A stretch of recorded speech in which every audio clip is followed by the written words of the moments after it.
Assalamu alaikum wa rahmatullahi wa barakatuh. Please join us as we talk about the impact of the conflict in the Middle East, why people are converting to Islam, the power of the Quran, and make sure you stay to the end because we'll get into what new Muslims can do to stay strong in this religion. See you on the backside. I got something to say, got something to say. Assalamu alaikum wa rahmatullahi wa barakatuh. Alhamdulillah Rabbil Alameen. Wa salatu wa salam wa nabihi wa Muhammadin wa alihi wa sahbihi najma'in. All praise and thanks belong to Allah, Lord of the worlds. I send salutation, prayers, and peace upon our Prophet Muhammad, sallallahu wa salam, upon his family and upon all the companions. Welcome to another episode of the Conversation podcast. I'm your brother Abdul Rashid, and I'm here with my partner in crime from California, Rashid bin Qadir. How are you, my brother? Assalamu alaikum wa rahmatullahi wa barakatuh. Alhamdulillah, I'm doing very well today. Cannot complain. I had a nice walk this afternoon, so mashallah. Alhamdulillah. Great to hear. So tonight we want to talk about the awakening. And when we say the awakening, we're talking about this the recent phenomenon that we're seeing all over social media, where people by the droves, especially people from the West, Western women, are coming and accepting Islam by the boatloads. And to start our conversation, I just want to read in English an ayah from the Quran. I was doing the Shaitan the Machine. O humanity, indeed I have come to you. O humanity, indeed there has come to you a warning from your Lord, a cure for what is in the heart, and a guide and a mercy for the believers. This can be found in Surah Yunus, ayah 57. Mm. So this is talking about the Quran.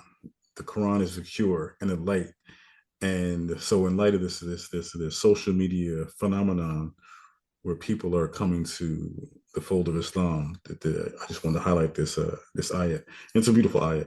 And it's also beautiful what's going on, since October 7th, with the tragedy that's been going on in Palestine, in Gaza, and particularly the war in Gaza by the Israelis.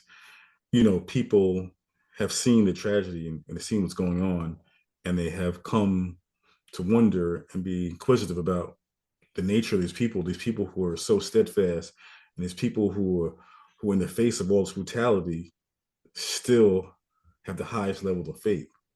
And there's one particular social media influencer, Sister Megan Rice, who at the start of this conflict, she was commenting about it, and then she started being inquisitive about the religion, and one thing led to another, and she started reading Quran. She created a Quran reading group, and naturally one thing led to another, and now she's taking her shahada, and she's more famous than some of or just as famous as some of our nationally she's got known followers. Imams. Yes, she has followers. She has she has people, and it's a beautiful thing. And so I just wanted to start the conversation off with that. MashaAllah. Bismillah. Catastrophes and bad things happening around the world. I hate that they're dislike that they're necessarily happening because there's loss of life. And that is not a good thing, especially innocent life and especially children.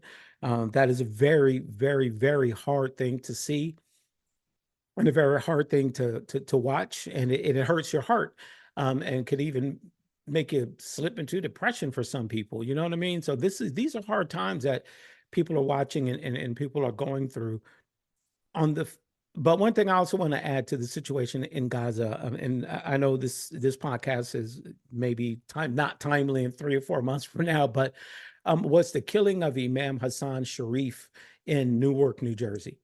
That is something that happened yesterday where he was shot and he was killed. And I think that's just a really sad situation as well. That's another catastrophe and a bad thing that really affected me personally in the heart. And I'm sure it affected a lot of people as I see different posts on Facebook. We don't know necessarily who caused it at this particular point. Inshallah ta'ala, certain facts get released later by the time this podcast gets released or later, where they have some information about who caused that cause that situation. But back to the point of what we call the awakening, is that historically speaking, even in the time of the Prophet Sallallahu Alaihi Wasallam, after the Battle of Badr and after the Battle of Uhud, and those were major wars at the time of the Prophet. These are major battles with the disbelievers. During each one of those wars, some Muslims were killed, some Muslims were martyred. There's no denying that. But afterwards, what was the aftermath like? A lot of people ended up turning to Islam and started to study Islam and look at Islam and consider Islam. And unfortunately, or fortunately, I should say, people are starting to look at the situation in Gaza and starting to wonder, wait a minute, what's going on here? And they're starting to study and they're starting to look at things and they're starting to pick up the Quran. Like Brother Abdul Rashid quoted, they're starting to look at the Quran and they're starting to figure out that this is the truth. And people are actually coming into Islam and the shahadas are happening. We saw the same thing happen after 9/11. There was a big influx of shahadas, and that's what's going on today as well. So yeah, so I think now to be honest with you, I wasn't the most practicing Muslim at the time of 9/11, so it's a little blurry for me, but I do remember obviously there was a heightened look at Muslims in a negative way. Mm. But I'm sure if it had to be like it is today. Like I think out of this tragedy is going on with our brothers and sisters in Gaza, we're reaping that we're going to reap the benefit in a couple of years where all these people who've taken their shahada are deeper into the faith, they're more knowledgeable, and things are gonna change because these are gonna be the same people who are gonna remember what's going on today, Mhm. 5-10 years from now, and hopefully they'll be in positions of power to make a change, to make Right. things better. Right. That's one, and then two, I think the rest of the world is watching. They're seeing what's going on. They're seeing the tragedy. They're seeing the misinformation. They're seeing the lopsidedness of this so-called war, and that's troubling. And then two, they're seeing the people. They're looking at the people. They're seeing the children. They're seeing the mothers. They're seeing the fathers being besieged with the tragedy on tragedy, Mhm. and people are asking themselves like, why them? So they're becoming more knowledgeable with the situation in Palestine. Like Right.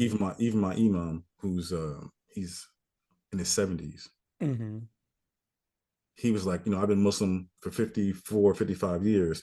And he had no idea uh uh the depth of the problem that was going on.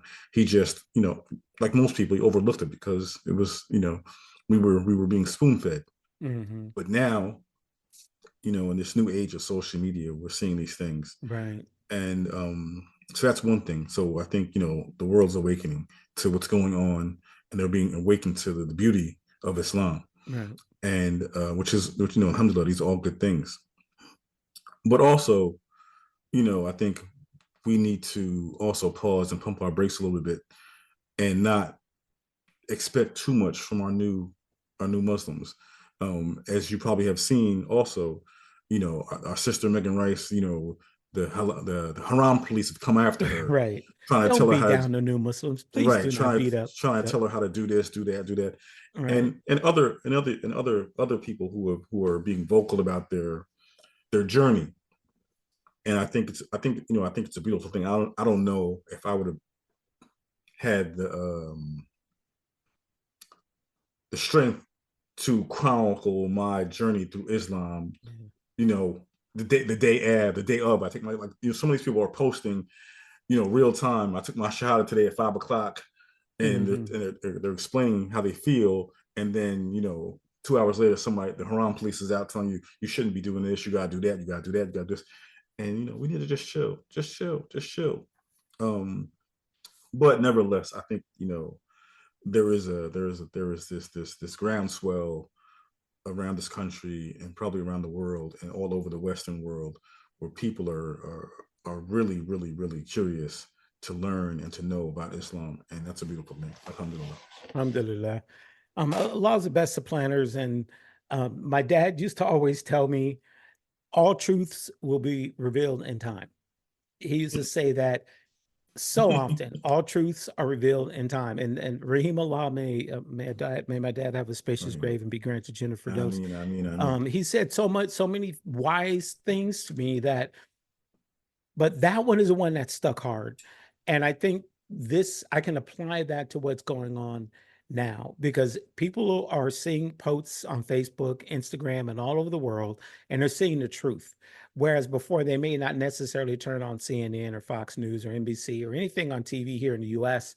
They may not see it on TV, but on social media, you cannot miss it. But one of the and my brother Abdul Rashid is a TikTok fan, so he got me doing TikTok now. So I was on TikTok today, and I put in the word conversion, and I just started scrolling just to see what was going on. And three beautiful things that I saw. There was a Korean actress named Ayana Moon who converted to Islam after learning about what was going on in Iraq. Wow. She was an actress, and she was seeing on the news in Korea, seeing on the news some of the things that were happening in Iraq. She picked up the Quran and started reading, and she ended up converting to Islam. Chris Brown, an actor, a singer, or a rap artist, singer, R&B guy, was out in Dubai recently, and he stopped his concert and mentioned on stage the atrocities that's going on in Palestine. And he's not Muslim. He is not Muslim, but the simple fact that he mentioned it, and of course people shot that with their phones and posted on Instagram and TikTok and all Facebook and other places. And then the last one, there was a leftist woman who attended a pro-Palestinian rally. She ended up picking up the Quran and converted to Islam. SubhanAllah. SubhanAllah. It's not like I would spend hours on TikTok. These are things that popped up quickly. So Absolutely. That tells me, because of this war, that if there's a silver lining in anything, it's that people are coming to the truth. Right. I think the war, it's what gets them motivated. But I think it's the reading of the Quran that touches the heart. And so there's another ayat I want to remember quote, and it says, those who believe and whose hearts find rest in the remembrance of Allah, verily in the remembrance of Allah to hearts find rest. This is in the Quran, chapter 13:28. And subhanAllah, that's a deep ayat. So yeah, so I mean, and I didn't bother to get to Tasfir. I mean, we can do our own here, but that ayat is so deep. It's it's about the remembrance of Allah. And then what is the remembrance of Allah? And the remembrance of Allah is obviously making your connections to Allah with His Quran and with the Sunnah of the Prophet Muhammad sallallahu alaihi wasallam. But specifically, this Quran, this beautiful Quran, this holy Quran that we have, it's a light. It's a light. It's a healing. It's a shifa, and it comforts the heart. And I remember in my reading group, I would read in the morning doing like 2 years now. But when our first read through, I've read the Quran before, but it was just special to read it in a group. We were reading daily, and when we finished it, I felt this ayat. My heart was so soft. I was being my brother, who I'm gonna get on this podcast one day soon, eventually. We're on Zoom, like bawling like two little babies. SubhanAllah. So by grown men, we crying, just absolutely. Yeah. Listen, right, absolutely. And I mean, I don't think, I know I've read the Bible before, and maybe there was one or two stories, I guess, or maybe that might have made me tear or whatever, but nothing that had the same emotional effect, right, as the Quran does. Right. And you see it on social media, or you'll hear it in stories. People have said they read one ayat and they converted. They were convinced. Right. Or they read one chapter, one surah, and they were convinced. And it's not just on TikTok. I mean, I'm on YouTube a lot too. you see the sisters by the droves. I'm sure there's brothers too, but there's a lot of sisters who post on YouTube, and they're European or whatever Western women, and they're telling you how they're telling stories that you hear all the time. They're like, yeah, I converted. My parents don't know. I'm hiding it, and it's like, wow, subhanallah. I'm afraid that my parents find out, I'll be thrown out. And these are stories, I'm used to hearing here in the United States. I'm not used to hearing about other people in other parts of the world, especially from the West. So I think, this incident of October 7th, this war on the people of Gaza, the Palestinians. Yes, it is the awakening moment, but it's the Quran, it's the words of the Quran and the words of the Prophet Muhammad Sallallahu Alaihi Wasallam that is really touching the hearts and the minds of people and convincing them that this is what we already know. This is the right way. This is the true path. This is the right path. Yeah, and when we talk about the Quran, I immediately think about Umar during the time of the Prophet Sallallahu Alaihi Wasallam, where his sister, well, he didn't know that his sister had taken Shahada, but someone had mentioned that his sister embraced Islam. He had hate for the Prophet Sallallahu Alaihi Wasallam and Islam. He was a killer. He was a killer dude. He was on his way with his sword to go do some harm to the Prophet. He had bad intentions, but he went to his sister's house and he heard Surah Taha, and it softened his heart. It warmed up his heart, subhanAllah. And then he left his sister's house, went to the Prophet Sallallahu Alaihi Wasallam, and immediately took Shahada. He became a Muslim.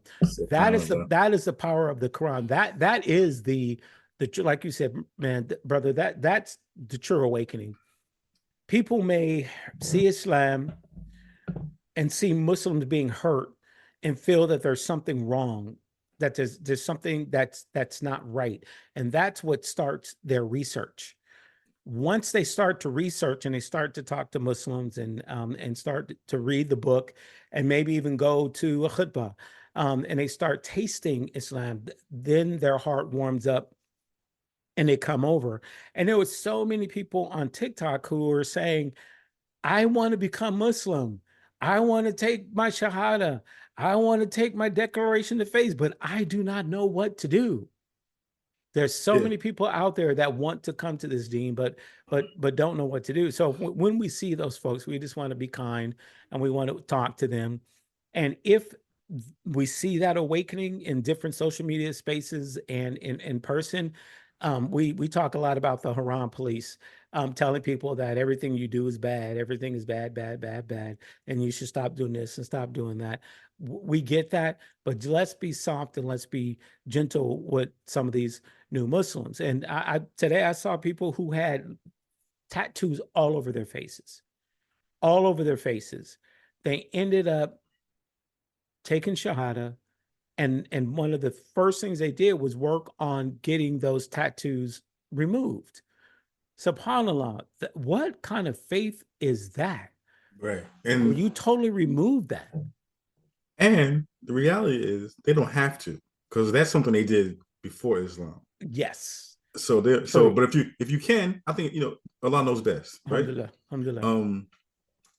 But if you can't, or you don't want to, Allah knows best. Allah knows best. You're still a Muslim. Don't stress it. You still Muslim. I can't think of the brother's name. Oh my God, I have to get it to and probably post it because he's a good brother, as far as I know. I think he's from somewhere in the South, maybe Louisiana. He's on TikTok every day. He got tattoos. He's only a Muslim, I think he said, a couple of years. Okay. Oh, but the brother can recite. SubhanAllah. And of course I'm no standard bearer, but he recites better than I do. Okay. And I feel like I need to be in his class. He can teach me something. Right. SubhanAllah. So one, you can't judge a book by its cover. That's one, and then two. Once again, this is the type of miracle that the Quran is, that it touches the hearts, no matter wherever the heart might be. You could be in the woods, in the mountains. You could be wherever you are. It will find you. If you want it, if you're looking for it, and your heart's open to it, it'll find you. Right. And so we just need to have patience with them. with our new Muslims and the people who are inquisitive about Islam.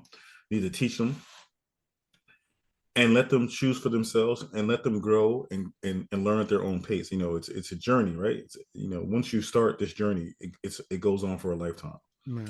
So so yeah, so I think it's just, you know, there's nothing more beautiful than, you know, Allah's words Yeah. and the power that they have. SubhanAllah. And I'll admit, when I came into the Deen, you know, my dad was Muslim, my mom was Christian, so I had a taste of both in my life. But when I picked up the Quran, and literally when I read Surah Maryam, that Surah 19, that was the surah that convinced me that I was reading the truth. It was that. And then when I saw Ibrahim, who I love from Christianity, from the Bible, although we got some things where whether the Quran was sent to clarify what is in the Bible. But some of the prophets that we admire and must believe in do exist there. But the true stories of those prophets are in the Quran. And reading the story of Ibrahim and reading the stories of some of the other prophets where gaps were actually being filled, those are things as a young Muslim that really hit me hard, that really meant a lot to me and made me want to attach to this deen and believe in all of the prophets, the Prophet Muhammad Sallallahu Alaihi Wasallam and all of the other prophets, and believe and follow them. So the Quran is an awakening. And one thing, I guess being Muslim 25 years, I think I'll be 25 in December. Wait a minute, what's today's date? Today is the 4th. SubhanAllah. Yeah. I turned 25 on December 14th. SubhanAllah. I let my 25th Islamic birthday just pass me. SubhanAllah. But back then, when people took Shahada, if you were around any other veteran Muslims, you were at the masjid pretty much. And that was it. But brother, like you said, this is a different time. Now, when people take Shahada, they immediately post it.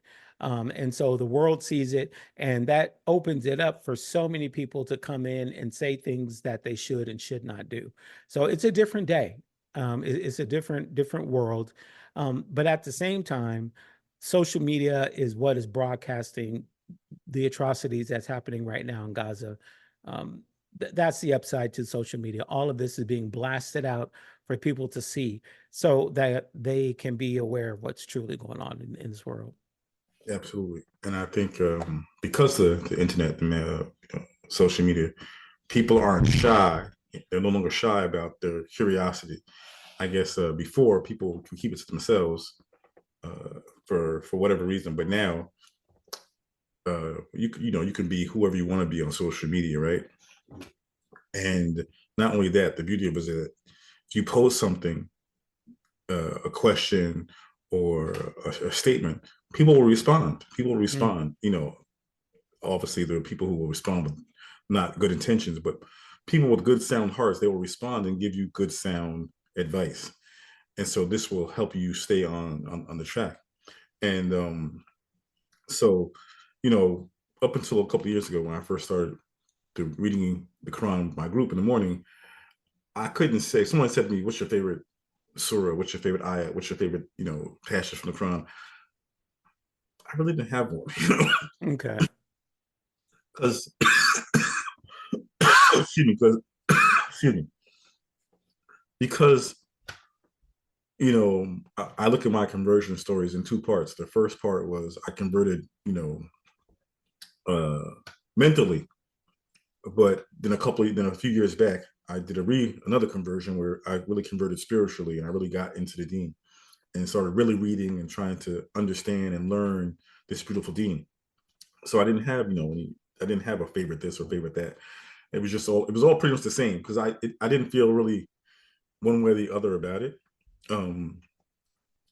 But now, for now I have a whole list of my favorite surahs and Right.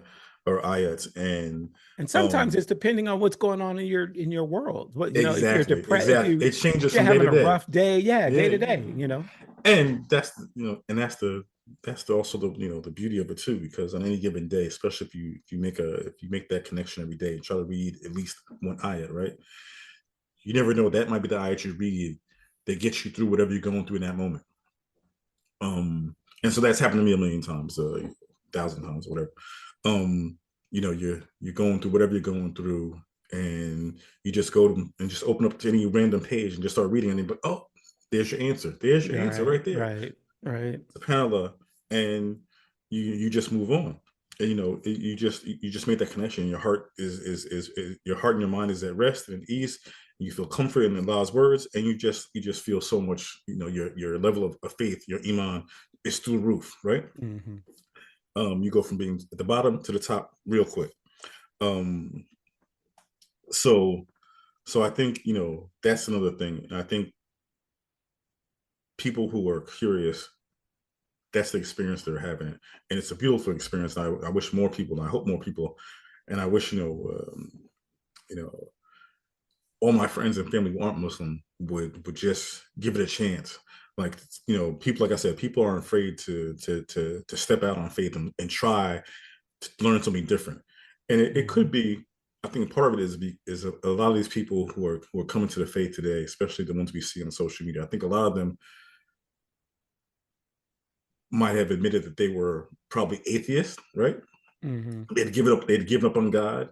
But now, after seeing the tragedies going on, and they've seen these people who have such high faith and such high determination and steadfastness, they're like, yo, I gotta find out what faith are those people Right. are practicing it, and I need a piece of that. And so it's drawing them in. Alhamdulillah, it's drawing them in. Yeah. Yeah. And that I think you're absolutely right. People are seeing people from Gaza that are losing family members and losing babies and things of that nature. And they're still being so steadfast in their belief. And they're seeing that and they're starting to think, what does that person have? What is that about? You just lost your son and your daughter, and and what you're And your doing is house. and your house. Yeah, subhanAllah. And what you're doing is praising God. So there's something there. There's something there. So that they're opening their eyes and are um, starting to read the Quran and come to this religion. And there's something, subhanAllah. I'll edit this part out, but there's something you said that I wanted to touch on, but I'll We'll come inshallah back to it. ta'ala. Yeah, I'll come So, back to it. so there's an ayat in the family of Imran, chapter 3, chapter 3, ayat 8. So it goes, they say, our Lord, do not let our hearts deviate after you have guided us. Grant us your mercy. You are indeed the giver of all bounties. SubhanAllah. Uh, who is this talking about? This is talking about our brothers and sisters in Gaza. Mm-hmm. And these are them. These are this. They are this ayat in real time, in real life. Mm-hmm. This is them, and I just want to be like them. You know what I'm saying? I just want to be like them. SubhanAllah. And that's about just having faith and trust, Yeah, and just and knowing trust. that even though bad things are happening around you and to you, that there's a light at the end of the tunnel. With every hardship comes ease. Allah Ease. guarantees And he said it that that's twice. going to happen, and He said it twice. For emphasis, right? Subhanallah. So is it bring it home? So that's a level of faith that people are having. Yeah, and this is this is a level of faith that people want to have, and so they're looking at our brothers and sisters in Gaza, and they're seeing what they're going through, and they're like, I want that. Right. I want that. And I mean, as a Muslim, I want that too, because I know, day to day, my iman goes up and down. Yeah. But we probably should just do a whole podcast on having tawakkul in Allah, right? Right.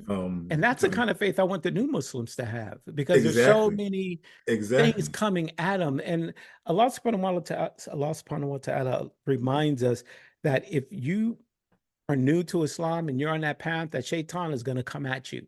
And Shaitan is going to come at you hard, because he doesn't want you to accept this faith and stay in this faith. So if you're new to Islam, expect that there's going to be some hardships. And that's because the devil is trying to move you away from this deen. But we read ayats like that and stay steadfast and learn your prayers and move on. Yeah, but it's not even just obviously the new Muslims. It's all Muslims, because Allah tells us, this life is what? It's a test. It's a test for the believer. And a trial. Yep. So And it's funny, Shaquille Smith from Texas, he's down with the column. He Mm. does this. He's been doing this weekly series called Hurdles. Anyway, so the hurdle is the hurdles that the devil puts in your way to keep you from getting to Janet. Subhanallah. It's a beautiful series. I don't know him. I'm not plugging him. I don't have any. We don't even know each other. But I think it's just like one of the best series I've been listening, watching to on YouTube. It is a Anyway, good series, bro. You turned me on to that one. That is a good and series. Yeah. and he's just. I mean, he's originally from New York, so he's my brother. Oh, what's up Um, with the East Coast? but he just breaks it down. I mean, he's going through this heavy Imam Ghazali treaty. I think, Mm. and it's just anyway. So, but my point is that life's a test, like you said. And there's going to be hurdles put in our way, trying to keep us from keeping us away from God. And so these people who are now finding Islam, for years they had hurdles put in the way. They had, they were Christian one day and they were atheist the next day and they were agnostic, whatever. These were hurdles they were putting away. And now they're seeing, these people going through these struggles, this horrific experience, and they're seeing how faithful they remain in spite of the terrible condition. They're like everybody else, even myself. I'm like, I want to have that level of faith.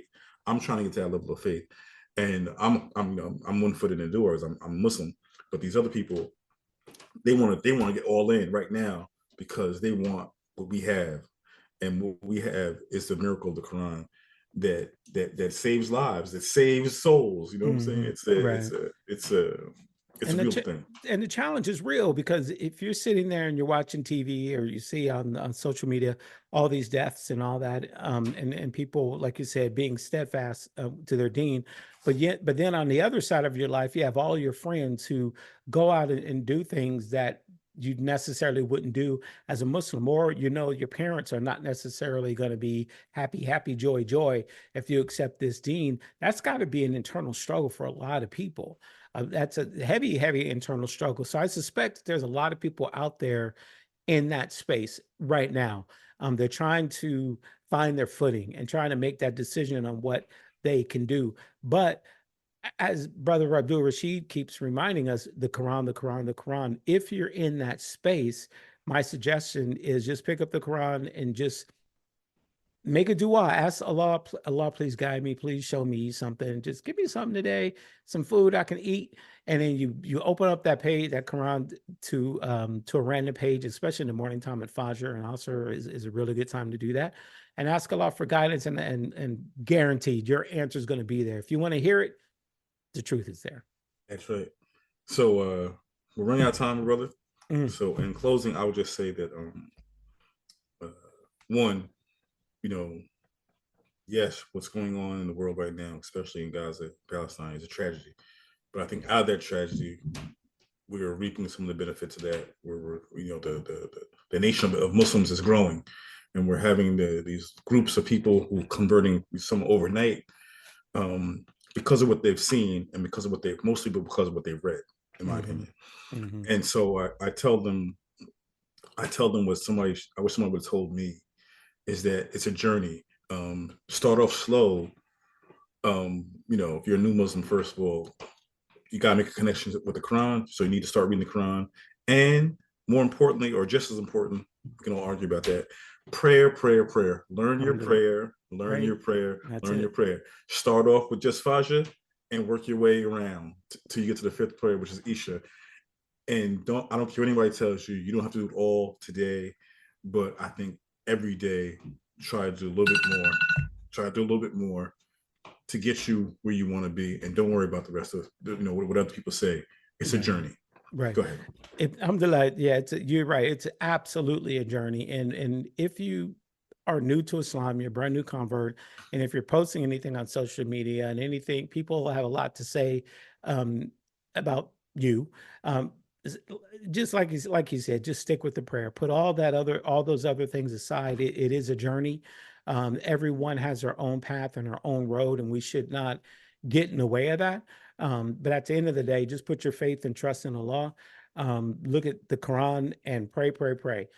Start easy, like you said, with Fajr, learning it in English. Eventually, you'll learn it in Arabic, and just take it slow and easy, and don't put a whole lot of pressure on yourself. And if you have people around you that may not be happy about you making this choice, there's a story with Ibrahim, alayhi salam, and I'll try to make this short.